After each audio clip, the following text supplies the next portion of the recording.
বিসমিল্লাহির রহমানির রহিম। আসসালামু আলাইকুম। নবম এবং দশম শ্রেণীর ছাত্রছাত্রীরা, আশা করি তোমরা ভালো আছো। আজকে তোমাদের জন্য যে বিষয়টা আমি নিয়ে এসেছি,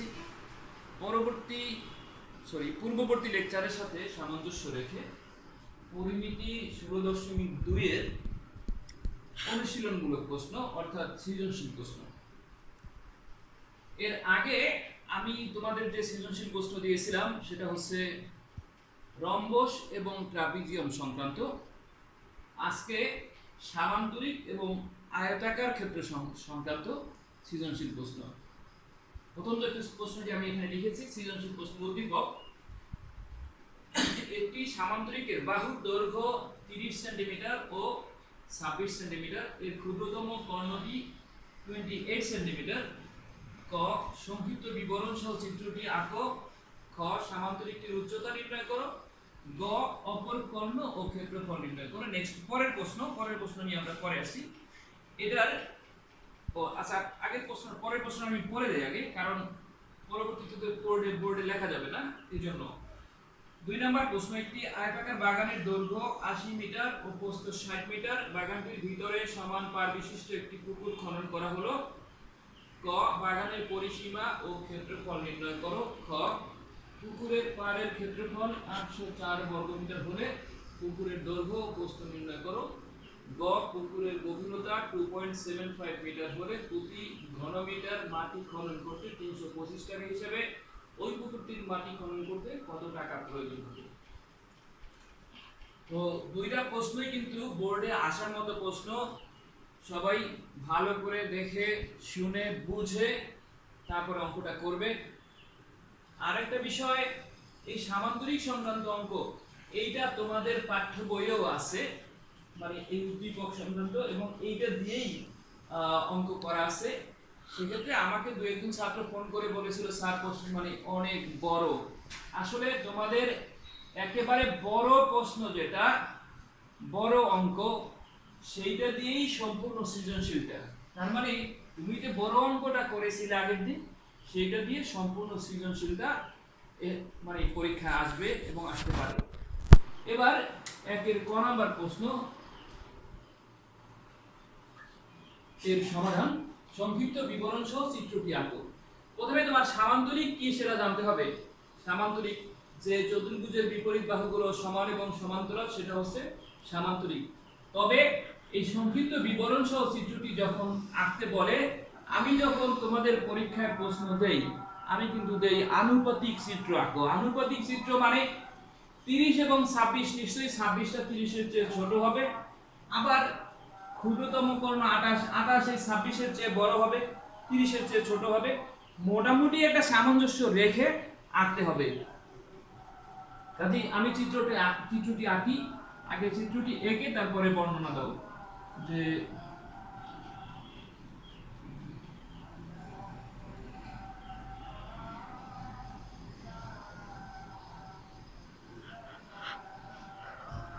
মোটামুটি একটা চিত্র এঁকেছি আমি, যে এটা 30, এটা 30, এটা 26, এটা 26, আর ক্ষুদ্রতম কর্ণ এই ছোটটা কত, 28।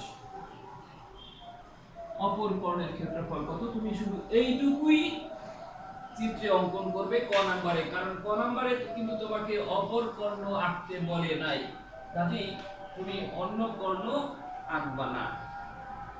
এখানে একটু বর্ণনা দিয়ে দিতে পারো যে, মনে করো এবিসিডি সামান্তরিকের, মনে করো এবিসিডি সামান্তরিকের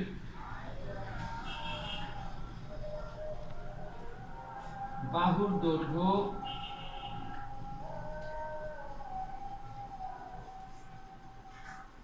AB সমান CD ইকুয়াল টু 30 সেন্টিমিটার, আর BC ইকুয়াল AD ইকুয়াল কত, 26 সেন্টিমিটার। কর্ণ AC ইকুয়াল 28 সেন্টিমিটার। এই 28 সেন্টিমিটার।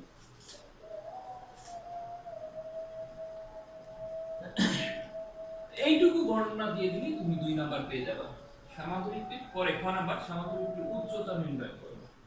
সেই ক্ষেত্রে আমরা কি করব, আমি এখানে মুছে ফেললাম।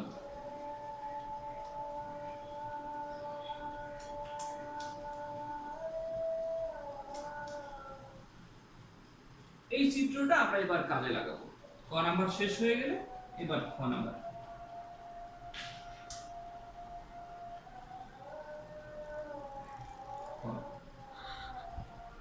এবার খ নাম্বারে গিয়া তুমি এই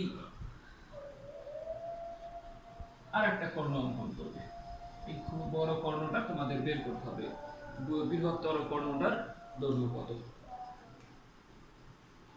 সেক্ষেত্রে তুমি একটু লেখো যে মনে করি অপর কর্ণ বিডি এসি কে ও বিন্দুতে সেট করেছে। এখানে ধরে নাও, ধরি এসি ও বিডি কর্ণদ্বয় পরস্পরকে ও বিন্দুতে সেট করেছে। এখান থেকে যেহেতু উচ্চতা বের করতে হবে, কাজেই আমরা এখান থেকে একটা লম্ব অঙ্কন করলাম। এখানে আরেকটা লম্ব অঙ্কন করলাম কার উপরে, এই ডিসি এর বর্ধিত অংশের উপরে। ধরো এই আর বিএফ দুইটা কর্ণ। এই কথাটা তুমি কিন্তু আবার লিখবা। এখানে লেখো যে এই ও বিএফ লম্বদ্বয় আঁকি দ্বারা ডিসি ও বর্ধিতাংশকে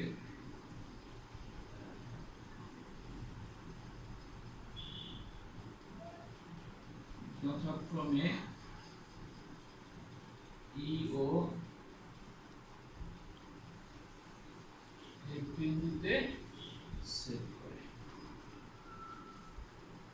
এই তোমার বর্ণনা মোটামুটি শেষ। এবার তুমি তোমার কাজগুলি করবে।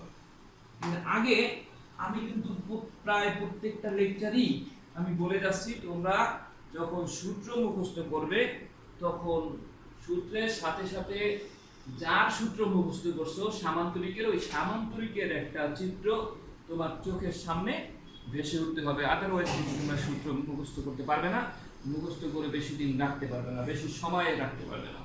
তো যাই হোক, আমি দুইটা লম্ব অঙ্কন করেছি। এখন আমাদের দরকার হচ্ছে গিয়া এই সামান্তরিকের উচ্চতা বের করা। উচ্চতা মানে বিএফ এর মানও বের করতে পারো, এর মানও বের করতে পারো, একই কথা। এইটাও যা হবে বিএফটাও ঠিক তাই হবে। তো এখন দেখো এখানে যে ত্রিভুজটা, মানে এই যে ত্রিভুজটা আছে এখানে, এই ত্রিভুজটা এডিসি বা এসিবি যাই বলো, এই ত্রিভুজটার আমরা কি কি অংশ জানি।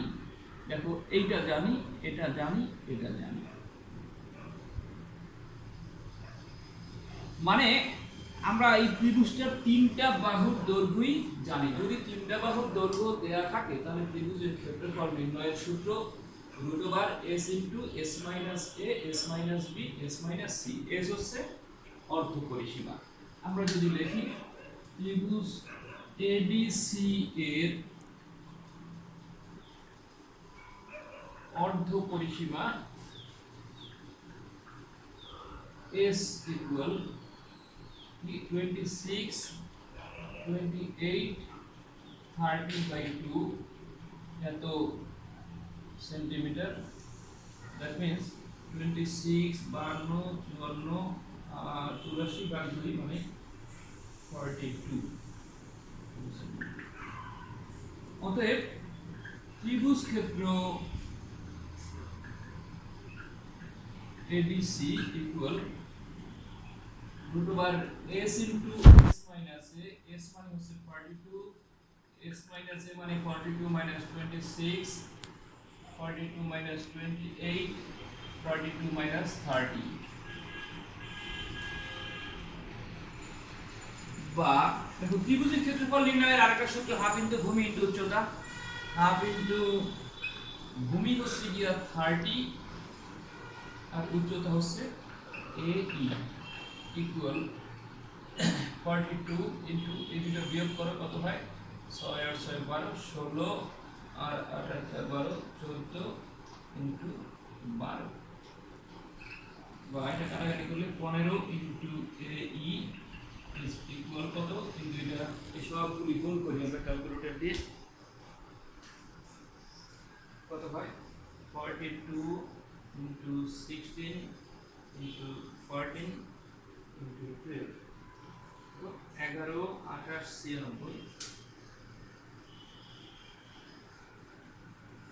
এটা রুট করে ফেলি, এটা आंसर 336, বা এই ইকুয়াল টু এটা বর্গমূল করলে 336 হয় ভাগ 15, তাতে কত হয় ভাগ 15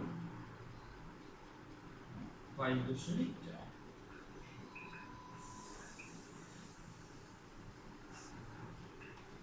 এটাই आंसर। আমি সামান্তরিকের কি বের করতে বলেছি, উচ্চতাটা কত হয় সেটা বের করতে বলেছিলাম, আমরা উচ্চতা বের করে ফেলছি 5.6। এবার আমি যেটা বের করতে বলেছি যে ওই সামান্তরিকের অপর কর্ণ এবং ক্ষেত্রফল নির্ণয় করো, তো অপর কর্ণ এবং ক্ষেত্রফল আমরা বের করব। দেখো অপর কর্ণ মানে এটা একটা হিসাব, দেখো এখানে যে ত্রিভুজটা, এই ত্রিভুজটা এবং এই ত্রিভুজটা দুইটা কিন্তু সর্বসমত্রিভুজ, কারণ এই বাহুটা আর এই বাহুটা সমান, এই বাহুটা 26, এটাও 26, আমি এখানে লিখলাম 26, কাজেই অটোমেটিক এই ত্রিভুজের দুইটা বাহু যদি এই ত্রিভুজের দুইটা বাহু সমান হয়, 3 নম্বর বাহুটা অটোমেটিক সমান হয়ে যাবে, তার মানে এই আর সি এর সমান এই সরি এখানে ডিই আর সি এর সমান হবে। এবার এটা পেয়েছি আমরা 22.4, তাহলে এটাও 22.4, এটার মানটা বের করব। কিভাবে বের করব? এটার মান তো অটোমেটিক, এটা যদি একটা সমকোণী ত্রিভুজ হয় তাহলে এটা অতিভুজ স্কয়ার সমান লম্ব স্কয়ার প্লাস ভূমি স্কয়ার, এখান থেকে তোমরা এই সিএফ এর মানটা বের করতে পারবে।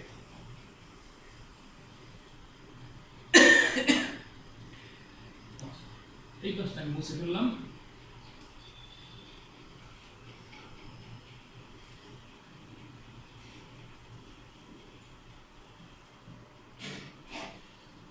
হ্যাঁ, যদি লিখি আমরা ত্রিভুজ BCF তে পাই,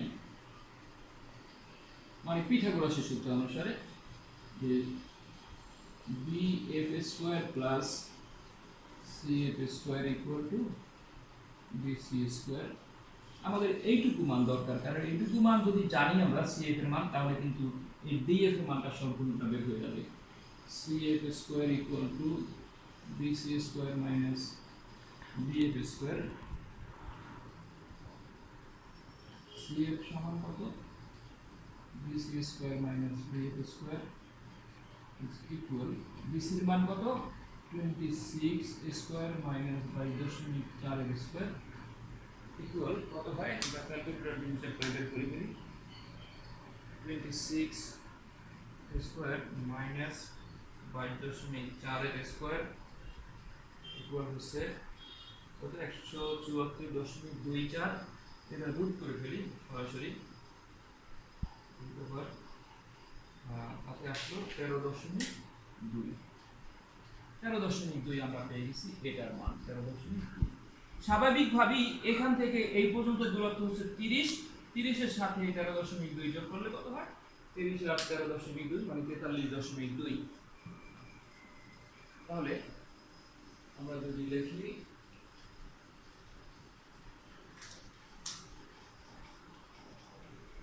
therefore DF equal to DC plus CF 30 plus 13.2 মানে 43.2 এত সেন্টিমিটার। তাহলে আমরা এইটার মান পেয়ে গেলাম। দেখো এই পুরোটার মান, তাহলে এটার মান জানা আছে, তাহলে অটোমেটিক এটা একটা অতিভুজ, মানে এটা তো লম্ব, এটা ভূমি। তাহলে পিথাগোরাসের সূত্র ইউজ করো যে BD square equal to BF square plus BF square. যদি লেখো ত্রিভুজ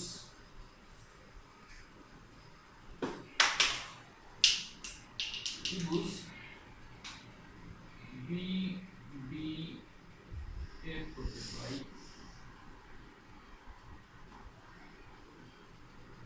BF square equal BF square plus BF square বা BF square equal BF square plus BF square.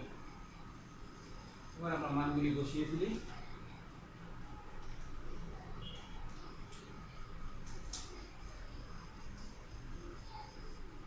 Equal DF এর মান হচ্ছে 43.2 স্কয়ার আর BF এর মান 22.4 স্কয়ার।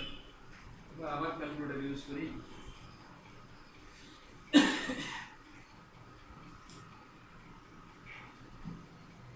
কত 43.2 স্কয়ার প্লাস 22.4 স্কয়ার হচ্ছে 2368 বর্গমূল করে ফেলি, হচ্ছে 48.6621 এত সেন্টিমিটার। আমরা বৃহত্তর কর্ণটার দৈর্ঘ্য পেয়ে গেছি। আর তোমাকে প্রশ্ন দিয়েছিলাম এটার সাথে এটার ক্ষেত্রফলটা কত। সামান্তরিকের ক্ষেত্রফলের সূত্র ভূমি ইনটু উচ্চতা।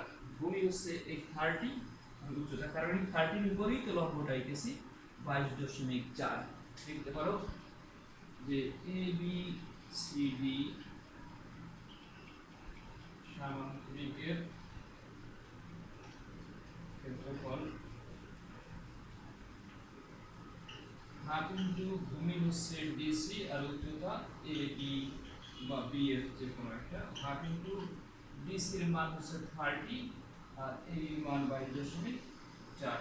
কত হয় এটা থেকে কাটলে 15 ইনটু 22.4, 15 ইনটু 22.4 36 এত বর্গ সেন্টিমিটার। তো যা হোক এটার অ্যান্সার লেখার সময় অ্যান্সার হচ্ছে অপর কর্ণের দৈর্ঘ্য 48.662 পর্যন্ত রাখলেই হবে। দশমিকের পর 3 ঘর বা 2 ঘর রাখলেও হয়। 66 এত সেন্টিমিটার প্রায় লিখতে দাও। আর 336 এত বর্গ সেন্টিমিটার। দুইটা অ্যান্সার। এবার আমি পরের যে সৃজনশীল প্রশ্ন তোমাদের জন্য দিয়েছিলাম যে একটি বাগানের দৈর্ঘ্য 80 মিটার আর প্রস্থ 60 মিটার, তারপরে বাগানটির ভিতরে সমান পার বিশিষ্ট একটা পুকুর খনন করা হলো, বাগানের পরিসীমা আর ক্ষেত্রফল কত প্রথমে বলছি। বাগান মানে হচ্ছে আয়তাকার বাগান, বাগান মানে এটা আয়তাকার বাগান। আয়তাকার বাগানের দৈর্ঘ্য প্রস্থ দেওয়া আছে, ক্ষেত্রফল বের করা তো খুব ইজি কাজ।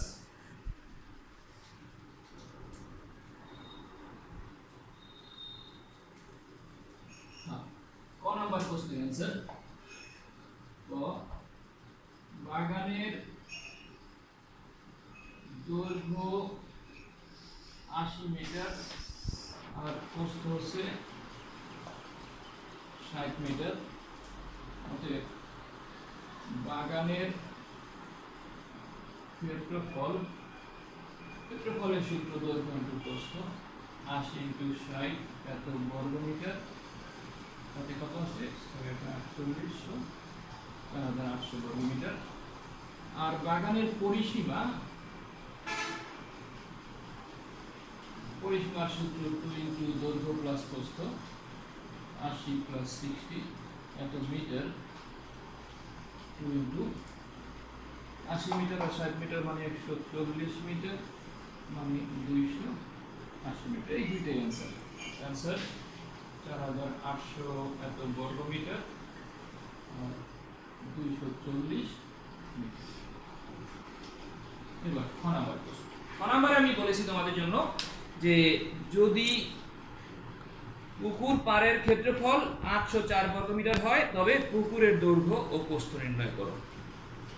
আমরা ক থেকে পেয়েছি বাগানের ক্ষেত্রফল 4800। আমি এখান থেকে ইউজ করি খ নাম্বার। এবার এইটুকু আমার কাজে লাগবে না। পুকুরের পাড়ের ক্ষেত্রফল দেওয়া আছে কত 804 বর্গমিটার। যদি দেখো পুকুরের পাড়ের ক্ষেত্রফল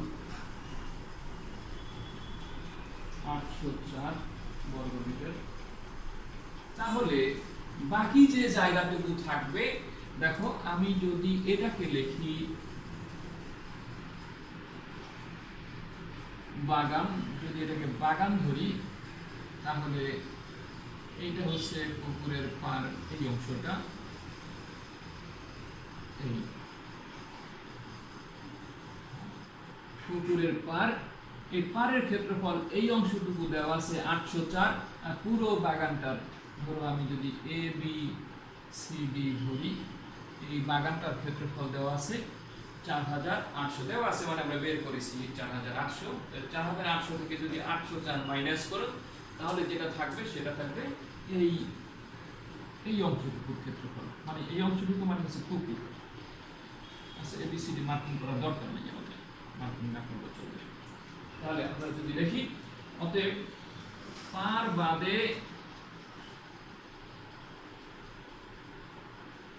পুকুরের ক্ষেত্রফল, মানে শুধু পুকুরের ক্ষেত্রফল লিখলেও হইতো 4800 মাইনাস 804 এত বর্গমিটার, তাতে কত হয় 3996 এত বর্গমিটার। এটা আমরা পাইলাম, মানে এই অংশটুকু। আমি তোমাদেরকে প্রশ্ন দিয়েছি তবে পুকুরের দৈর্ঘ্য এবং প্রস্থ নির্ণয় করো। এখন পুকুরের যে পাড় সেটার দৈর্ঘ্য কত, দৈর্ঘ্য তো ধরলো না, প্রস্থ বা বিস্তার কত, দেখো এই বিস্তারটাকে আমি x ধরলাম এখানে, তাহলে এটাও x। এখান থেকে এই পর্যন্ত হচ্ছে 80, মানে এটা 80 এটাও 80, এটা 60 এটা 60। এই 80 থেকে x বাদ দাও, তাহলে যেটা থাকবে এখান থেকে এই পর্যন্ত, মানে 80 মাইনাস 2x এটা হবে পার বাদে পুকুরের দৈর্ঘ্য। ঠিক একইভাবে পার বাদে পুকুরের প্রস্থ হচ্ছে এখান থেকে x বাদ দাও, এখান থেকে x বাদ দাও, এইটুকু বাদ দিলে কি হবে এই 60 পুরা 60 মাইনাস এই x আর x বাদ দাও 60 মাইনাস 2x, তাহলে এটাও 60 মাইনাস 2x, এখানে 80 মাইনাস 2x। যদি লেখো এরকম ধরি পাড়ের বিস্তার x মিটার, therefore পার বাদে পুকুরের দৈর্ঘ্য কত 80 মাইনাস 2x এত মিটার, পার বাদে পুকুরের প্রস্থ কত 60 মাইনাস 2x এত মিটার। পার বাদে পুকুরের ক্ষেত্রফল কত 80 minus 2x into 60 minus 2x এত বর্গমিটার। এটা কি ইচ্ছা করলে এখানে গুণ করে নিতে পারো, পরে করলে আমরা এখানেই করে দিই। 80 আর এটা গুণ করো 6টা 4800 মাইনাস এই দুটো গুণ করো 160x, এই দুটো গুণ করি 120x প্লাস 4x স্কয়ার এত বর্গমিটার। 4x² মাইনাস 120 আর 160 যোগ করো 280x প্লাস 4800 এত বর্গমিটার। এই এত বর্গমিটার, আর এখানে আমরা বের করেছিলাম পার্বতী পুকুরের ক্ষেত্রফল 3996। তাহলে এই দুইটা তো একই, আমরা লিখতে পারি প্রশ্ন মতে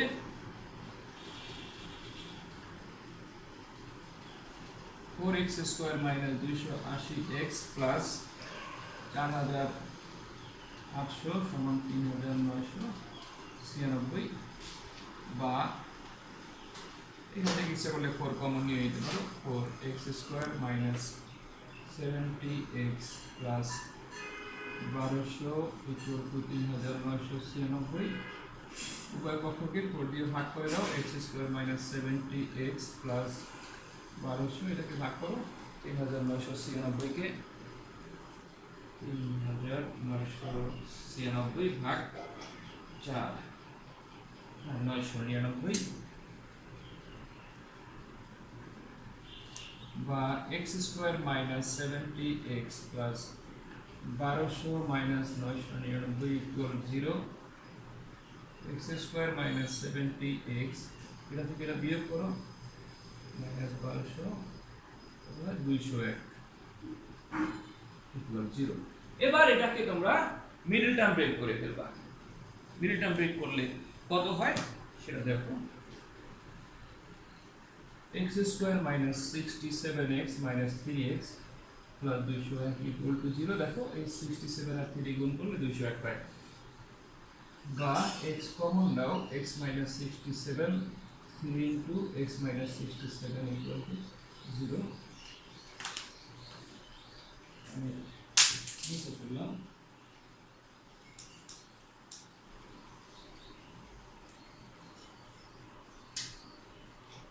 বা x minus 67 into x minus 3 equal to 0, তার মানে x minus 67 equal to 0 বা x equal to 67। এটা গ্রহণযোগ্য না, কারণ হচ্ছে পুকুরের প্রস্থ হচ্ছে 60, কাজেই এই পাড়ের প্রস্থ বা পাড়ের বিস্তার x সমান সমান 67 হতে পারে না। লিখবা ইহা গ্রহণযোগ্য নয়। তো অথবা x minus 3 equal to 0 বা x equal to, আমরা পেলাম x এর মান 3, মানে পাড়ের বিস্তার হচ্ছে 3। এবারে আমি বের করতে বলছি পুকুরের দৈর্ঘ্য ও প্রস্থ নির্ণয় করো। দেখো পুকুরের দৈর্ঘ্য বলতে বোঝায় পাড় বাদে পুকুরের দৈর্ঘ্য কত আর প্রস্থ কত। তাহলে অতএব পুকুরের দৈর্ঘ্য হবে 80 মাইনাস 2x মানে 2 into 3 এত মিটার, তাতে কত হয় দেখো 80 মাইনাস 6 এখানে 74 এত মিটার। পুকুরের প্রস্থ 60 মাইনাস 2x এত মানে 54 মিটার। এই দুইটাই आंसर।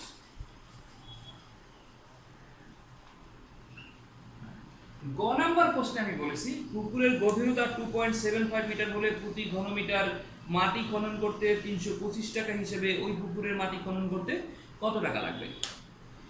এবার পুকুরের ক্ষেত্রফলটা কিন্তু আমরা আগেই বের করে ফেলেছি 3996, এটা খ নাম্বার প্রশ্ন থেকে আমরা পেয়েছি।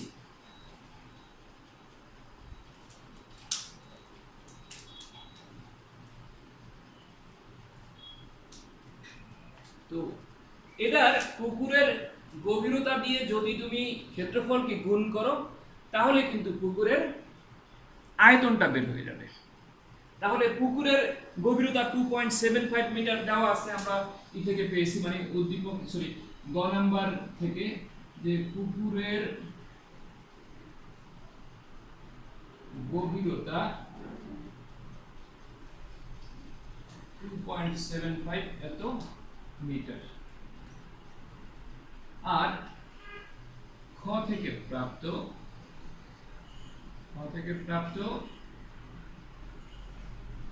পুকুরের ক্ষেত্রফল কত 3996 এত বর্গমিটার। এই ক্ষেত্রফল মানে হচ্ছে দৈর্ঘ্য পূরণ প্রস্থ আর গভীরতা মানে উচ্চতা। তাহলে দৈর্ঘ্য পূরণ প্রস্থ পূরণ গভীরতা বা উচ্চতা সমান সমান হচ্ছে আয়তন। লিখতে পারো অতএব পুকুরের আয়তন কত? আয়তন হবে ৩৯৯৯ ইন্টু 2.75 এত ঘনমিটার যা হয় কত হয় ৩৯৯৯ ইন্টু 2.75 হচ্ছে ১০,৯৮৯ এত ঘনমিটার।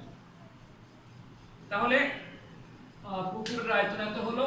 তো ১ ঘনমিটারে খরচ হয় ৩২৫ টাকা। যদি লেখো তাহলে এত ঘনমিটারে কত খরচ হবে দেখবা। অতএব মাটি খনন করতে খরচ হবে ১০,৯৮৯ ইন্টু কয় টাকা? ৩২৫ টাকা প্রতি ঘনমিটারে এত টাকা। তো আমরা গুণ করে দেই, এত ইন্টু ৩২৫ ৩৫,৭১,৪২৫ টাকা অ্যান্সার। আশা করি তোমরা বুঝতে পেরেছো। তো ছাত্রছাত্রী, এরকম তোমাদের বর্গক্ষেত্র সংক্রান্ত অঙ্ক আছে, তোমরা এটা করে নিজেরা করে ফেলবে। আর পরবর্তী ক্লাস পাওয়ার জন্য তোমরা চ্যানেলে সাবস্ক্রাইব করবে। এখনও যেসব ছাত্রছাত্রী সাবস্ক্রাইব করোনি তোমরা সাবস্ক্রাইব করে ফেলবে, এবং কোনো সমস্যা থাকলে লাইক কমেন্ট করে আমাকে জানিয়ে দেবে। আমি তোমাদের প্রশ্নের উত্তর দেওয়ার চেষ্টা করব। তো ধন্যবাদ সবাইকে, ভালো থাকো।